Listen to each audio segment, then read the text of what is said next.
जय श्री राम जी की। आप सभी के अंतस्थल में बसने वाले प्रभु श्री राम जी से मेरा शत शत नमन।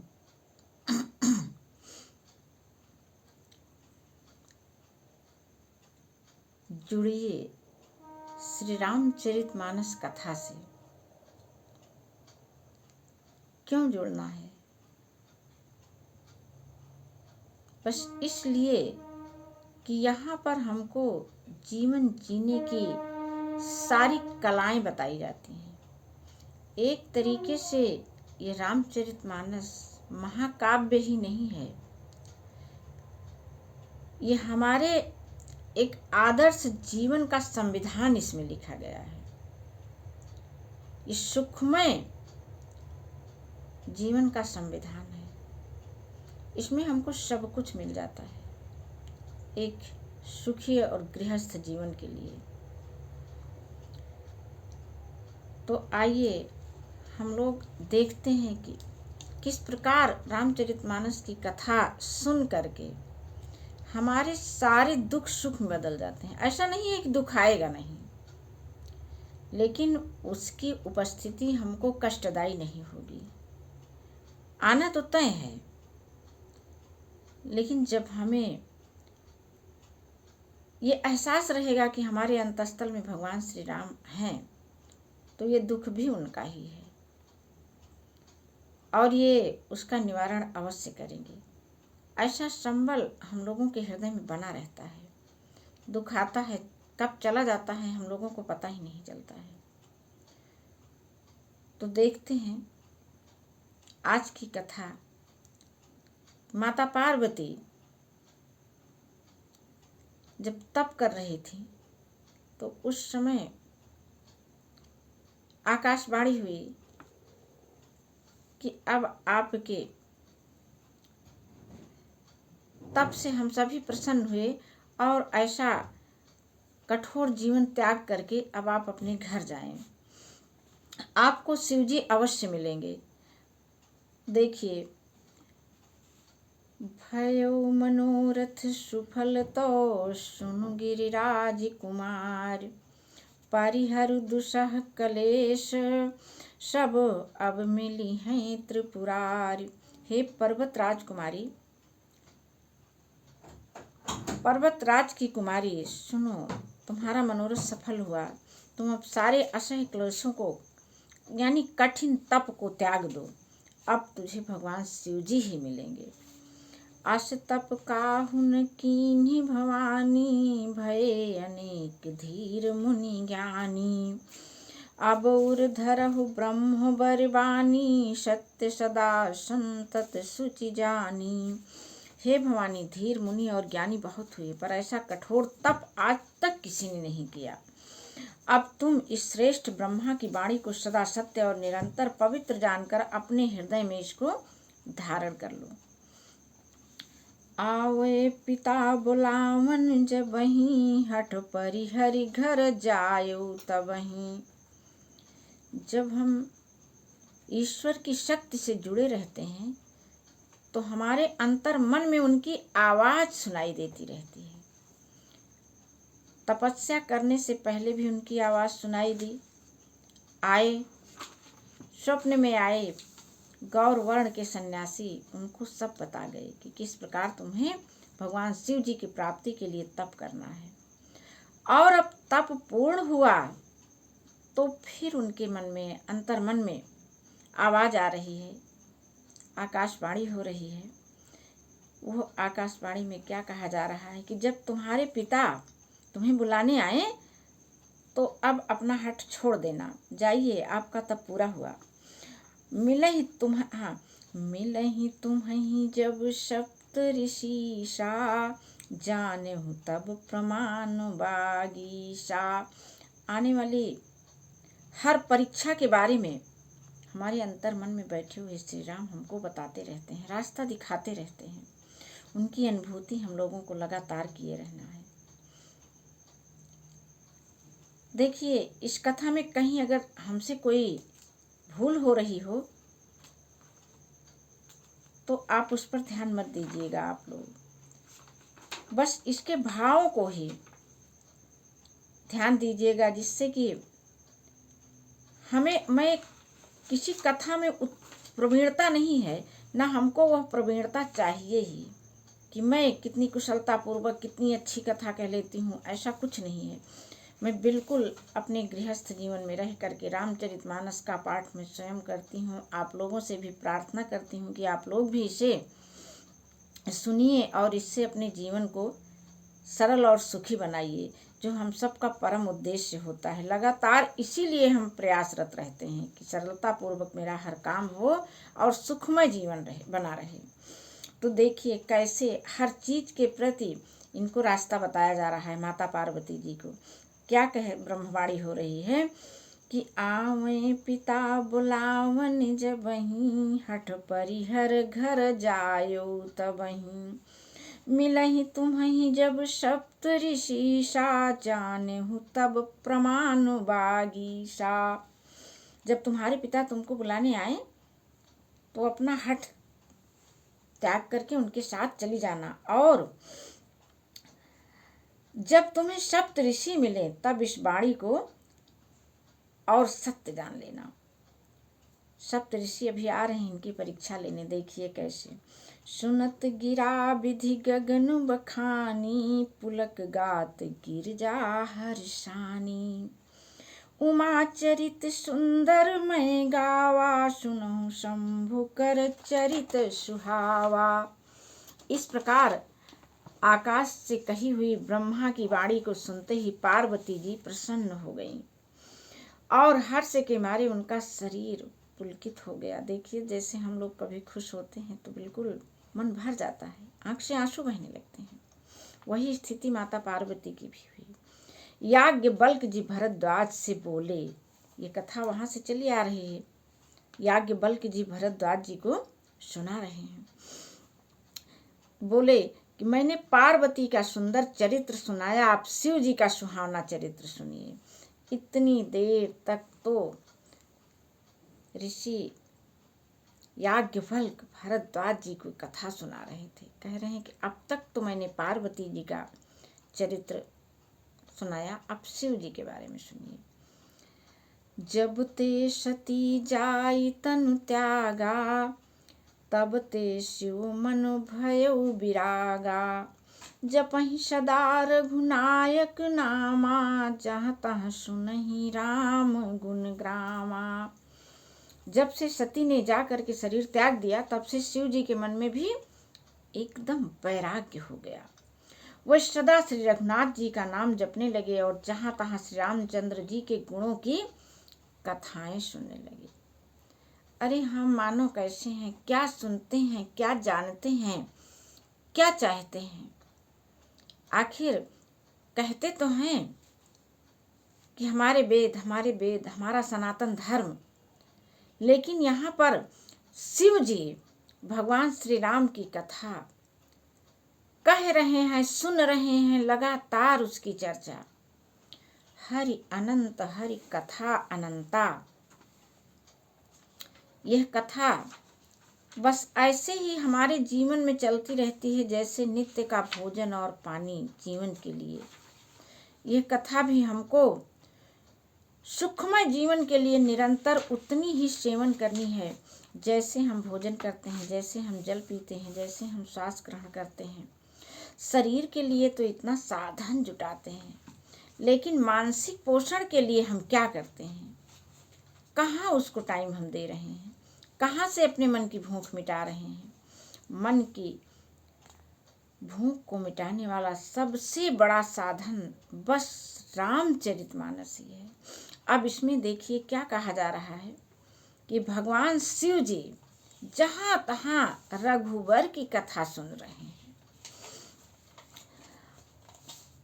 चिदानंद सुख धाम शिव विगत मोह मद काम, विचरहि महि धरि हृदय हरि सकल लोक विश्राम।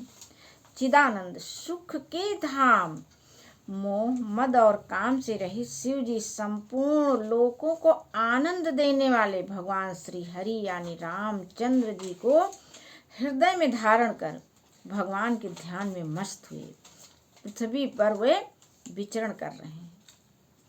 अकेले हो गए, माता पार्वती से उनका साथ छूट गया।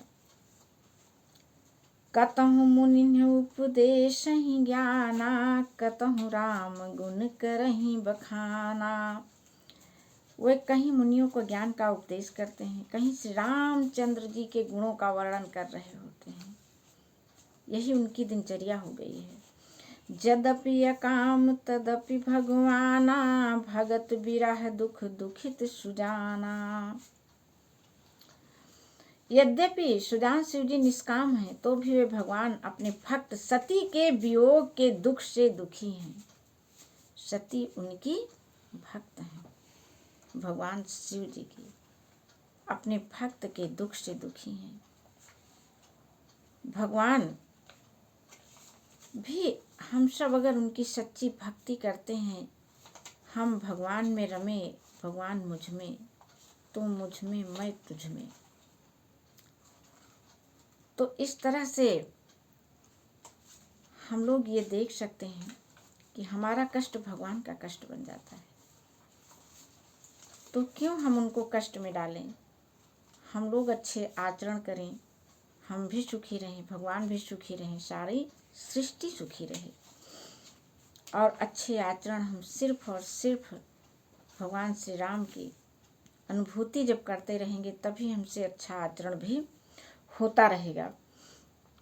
यही विधि गयो काल बहु बीती, नीति नय होई राम पद प्रीति। उधर माता पार्वती की प्रीति भगवान शिव जी के चरणों में नित्य हो रही है, बढ़ रही है, उनका अनुराग बढ़ रहा है।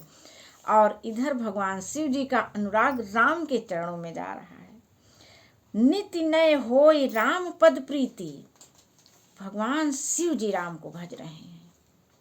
क्या हम लोग सुनना चाहते हैं?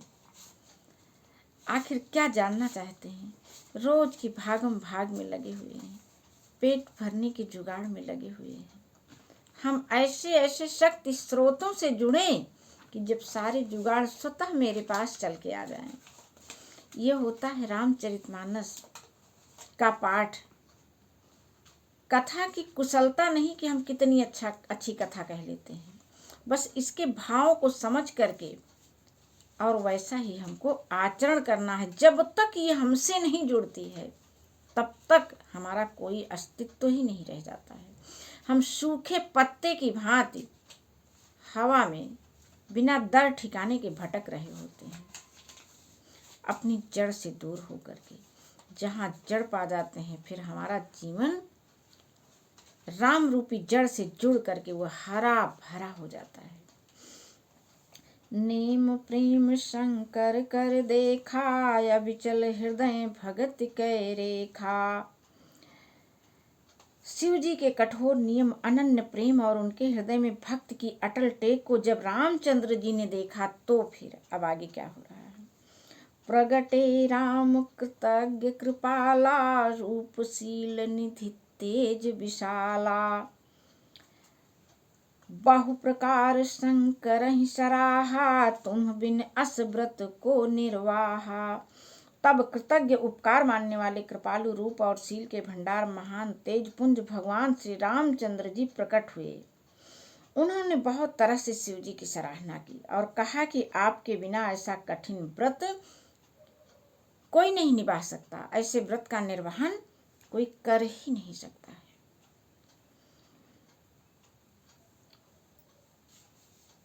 बहुविधि राम शिव ही समझावा, पार्वती कर जन्म सुनावा। अति पुनीत गिरिजा कै करनी, विस्तर सहित कृपा निधि बरनी। श्री रामचंद्र जी बहुत प्रकार से शिव जी को समझाया और पार्वती जी का जन्म सुनाया। कृपा निधान श्री रामचंद्र जी ने विस्तार पूर्वक पार्वती जी की अत्यंत पवित्र करनी का वर्णन किया। ये सारे गुण हम सबको रामचरितमानस से ऐसे ही बहुमूल्य हीरे मोतियों की तरह उठा करके अपने अंतस्थल रूपी तिजोरी में धारण कर लेना है, बंद कर देना है। क्या? एक दूसरे के गुणों की चर्चा। क्यों एक दूसरे के गुणों की चर्चा करना है? जब हम दूसरे के दुर्गुण देखते हैं तो उसका दुर्गुण हम में समाहित होने लगता है। और तो और हम क्यों दूसरों का दुर्गुण देखें? क्यों? हम जो है हम भी तो दुर्गुणी हैं। तो जब हमारे अंदर दुर्गुण का उदय होता है तभी हम दूसरों के दुर्गुण देख पाते हैं। ये सब हमारा संस्कार, और संस्कार को बदलने का सबसे बड़ा साधन रामचरितमानस है। इसलिए हम सभी के गुणों का ही बखान करें, उन्हीं की चर्चा करें और गुण हम में समाहित होते जाएंगे, यानी गुणों की फसल होने लगेगी। कितना सुंदर, बहुत अच्छा लग रहा है, आनंद आ रहा है। आप लोगों को भी अच्छा ही लग रहा होगा। अब बिनती मम सुनहु शिव, जो मो पर निज नेहु। जाय विवाह शैल जही, यह मोहि मांगे देहु। अब भगवान श्री रामचंद्र जी फिर आए हैं। शिव जी से कहा था है कि जब हमरे ऊपर आपका स्नेह है तो अब आप हमारी विनती सुने और हमका एक वरदान दें, हमरे मांगे से हमका दें कि जल्दी से जल्दी जाए के पार्वती जी से ब्याह करें। कहा शिव यद्यपि उचित यश नाही, नाथ बचन पुनि मेटि न जाही। कितनी प्रेम रस सनी वाणी है। इसका वर्णन मैं जो अनुभव कर पा रही हूँ उसे बोल बता नहीं पा रही हूँ। मेरी वाणी मेरा साथ नहीं दे पा रही है। कितने प्रेम रस से ये लोग सने हुए हैं। बस और बस यही प्रेम हम लोगों को भी एक दूसरे के लिए प्रेम और सम्मान यही होना चाहिए। कोशिश तो हम कर सकते हैं। कहा जाता है जिधर जैसी सोच हमारी होती है वैसे हम बदलते चले जाते हैं। हम इस बात को दुर्लभ न माने कि भगवान अरे वो तो नारायण है बतिया रहे हैं, अरे हम लोग भी एक दूसरे के लिए नारायण ही हैं। जब हम बार बार इसकी चर्चा करेंगे तो निश्चित रूप से ये हमारे अंतस्थल में भरता ही चला जाएगा। तो देखिए क्या कह रहे हैं, फिर से एक बार हम लोग इसे सुनेंगे कि शिव जी ने कहा यद्यपि ऐसा उचित नहीं है, लेकिन स्वामी की बात भी मेटी नहीं जा सकती। स्वामी अर्थात भगवान रामचंद्र जी को शिव जी अपना स्वामी बता रहे हैं। कह रहे हैं स्वामी ने जो आदेश दिया है वह मेटा नहीं जा सकता।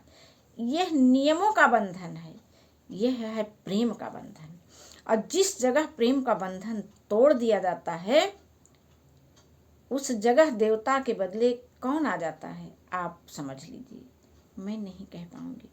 जहाँ प्रेम का बंधन है वहाँ पर देवता हैं, जहाँ बैर का बंधन है वहाँ पर दानव हो जाते हैं।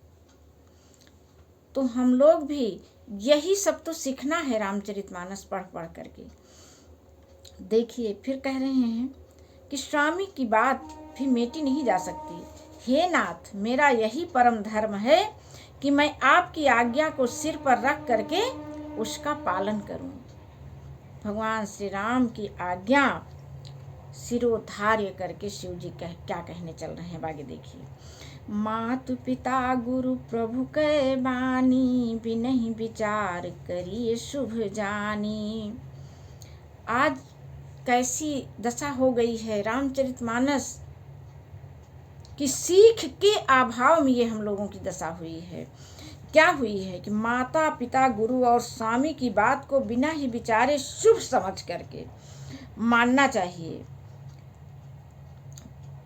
मातु पिता गुरु प्रभु कै बानी, बिना ही विचार करी शुभ जानी। तुम सब भांति परम हितकारी, आज्ञा सिर पर नाथ तुम्हारी। शिव जी कहता है कि माता पिता गुरु और स्वामी के बात बिना विचारे बस ओका सिर्फ शुभ मान के हमका करेगा है। अब फिर आप तो सब प्रकार से मेरे परम हितकारी हैं। हे नाथ, आपकी आज्ञा मेरे सिर पर है। प्रभु तो सो सुनि शंकर बचना, भक्ति विवेक धर्म जुत रचना। कह प्रभु हर तुम्हार पन रहेऊ, अब उर राखेऊ जो हम कहेऊ। शिव जी की भक्ति, ज्ञान और धर्म से युक्त वचन रचना सुनकर प्रभु रामचंद्र जी संतुष्ट हो गए। प्रभु ने कहा, हे हर, आपकी प्रतिज्ञा पूरी हो गई। अब हमने जो कहा आप वैसा ही करिए। अंतर ध्यान भये अशुभाखी, शंकर सोई मूर्ति उर राखी। तब ही सप्त ऋषि शिव पही आए, बोले प्रभु अति वचन सुहाए। अब भगवान शिव जी और भगवान रामचंद्र जी का संवाद, उसके बाद अब जो है सप्त ऋषि आ रहे हैं, माता पार्वती जी की परीक्षा लेने आ रहे हैं। यह जीवन परीक्षामय है, जगह जगह हमारी परीक्षा होती रहती है। हम लगातार एक बहुत ब्रह्मांडीय विश्वविद्यालय में विचर रहे हैं और हमारी लगातार परीक्षा हो रही है। हमें धैर्य के साथ, ईश्वर की उपस्थिति के साथ अपनी परीक्षा देते रहना है। पार्वती पही जाय तुम प्रेम परीक्षा लेहु, गिरिह प्रेरि पठयु भवन दूरी करहु संदेह। उसी समय सप्तऋषि शिव जी के पास आए। प्रभु महादेव जी ने उनसे अत्यंत सुहावने वचन में कहे कि जाइए, माता पार्वती जी की परीक्षा लीजिएगा और उनको गिरिह प्रेरि पठयो भवन दूरी कर संदेह, उनका सारा संदेह दूर करके पार्वती को घर भिजवाइए, पार्वती को लिवा लाने के लिए भेजिए तथा गिरिह प्रेरि, हाँ एक मिनट, आप लोग पार्वती के पास जाकर उनके प्रेम की परीक्षा लीजिए और हिमांचल को कह करके उन्हें पार्वती जी को लिवा लाने के लिए उनके मन में प्रेरणा भरिए और पार्वती को घर भिजवाइए, उनके संदेह को दूर करिए। आज की कथा बस यहीं विश्राम दे रहे हैं। इसके बाद कल हम लोग फिर मिलेंगे। जय श्री राम जी की।